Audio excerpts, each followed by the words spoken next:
بسم اللہ الرحمن الرحیم۔ سبق نمبر 17 حسد کے بارے میں۔ اس کی ایکسرسائز ہم کرتے ہیں بیٹا۔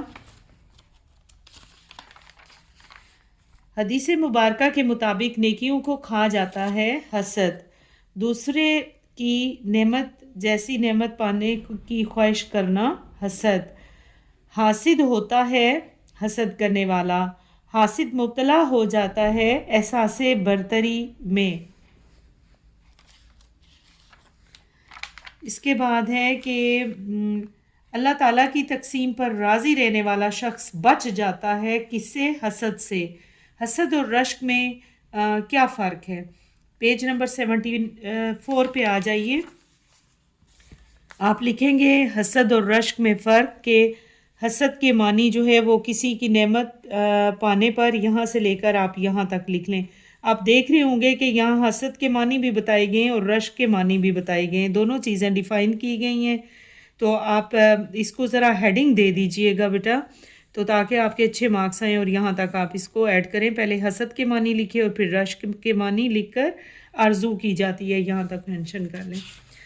کوسچن نمبر 2 ہے، حسد کا نقصان کس کو اور کیوں ہوتا ہے؟ پیج 74 پر۔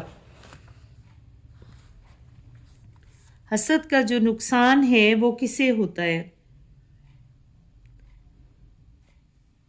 آپ یہ دیکھ رہے ہیں کہ حسد جو ہے وہ حاسد اپنے اندر عمل سے اللہ سے بدگمانی کا اظہار کرتا ہے، اور یوں اپنے اعمال کو ضائع کر کے اپنی آخرت کو نقصان پہنچاتا ہے۔ ظاہری بات ہے حسد کا نقصان حاسد ہی کو ہوتا ہے، ٹھیک ہے بیٹے؟ تو یہ چیز آپ مینشن کریں۔ کوسچن نمبر 2 کا آنسر ہے۔ کوسچن نمبر 3 ہے کہ حسد کے بارے میں ایک آیت کا ترجمہ لکھیے۔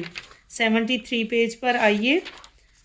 یہاں پہ آپ دیکھ رہے ہیں کہ کوسچن نمبر 3 میں یہ قرآن مجید میں اللہ تعالیٰ کا ارشاد ہے، اور میں پناہ مانگتا ہوں حسد کرنے والے کے شر سے جب وہ حسد کرنے لگے۔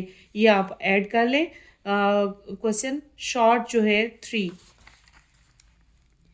کوسچن نمبر 4 ہے، حسد کے متعلق حدیث لکھیں۔ 73 پیج پہ ہی ہے، یہاں سے آپ لکھیں گے نبی پاک صلی اللہ علیہ وآلہ وسلم کا ارشاد ہے، ترجمہ: حسد سے بچے رہو، بے شک حسد نیکیوں کو اس طرح کھا جاتا ہے جس طرح خشک لکڑی کو آگ جلا دیتی ہے۔ یہاں تک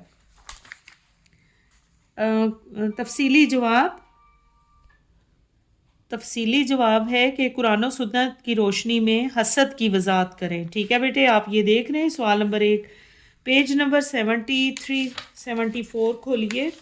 73 پہ آپ آئیں، یہاں سے آپ سٹارٹ کریں کہ لونگ آپ یہاں سے سٹارٹ کریں گے، حسد اس نفسانی حالت کو کہتے ہیں، یہاں سے سٹارٹ کریں گے اور 74 پیج تک آپ یہاں تک اس کو ایڈ کریں، تو انشاءاللہ تعالی یہاں سلام کو پھیلاؤ، آپ کا آنسر کمپلیٹ ہو جائے گا۔ حسد کے انفرادی اور اجتماعی نقصانات بیان کریں، پیج 74 پہ۔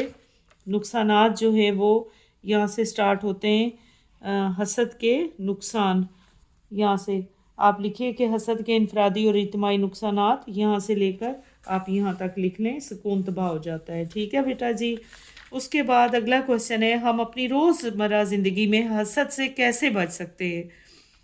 تو 75 پیج پہ آ جائیے بیٹا۔ یہ ہے جی بچاؤ یا اس کا طریقے، حسد سے بچنے کے طریقے۔ آپ ہیڈنگ کیا دیں گے؟ علاج نہیں آپ لکھیں گے، آپ یہ لکھیں کہ بچنے کے، حسد سے بچنے کے طریقے۔ تو یہاں سے لے کر آپ یہاں تک لکھیں کہ حسد کا علاج یا حسد سے بچاؤ کے طریقے، ایک عملی ہے اور دوسرا جو ہے وہ علمی ہے۔ یہاں سے لے کر یہاں تک آپ لکھیں، مومن حاسد نہیں ہوتا، ٹھیک ہے بیٹا؟ بہت شکریہ، اپنا خیال رکھیں، اپنی دعاؤں میں یاد رکھیں، تمام اسباق اور تمام کوسچن آنسرز کو اچھی طرح یاد کریں اور پھر لکھنے کی مشق کریں۔ اللہ حافظ۔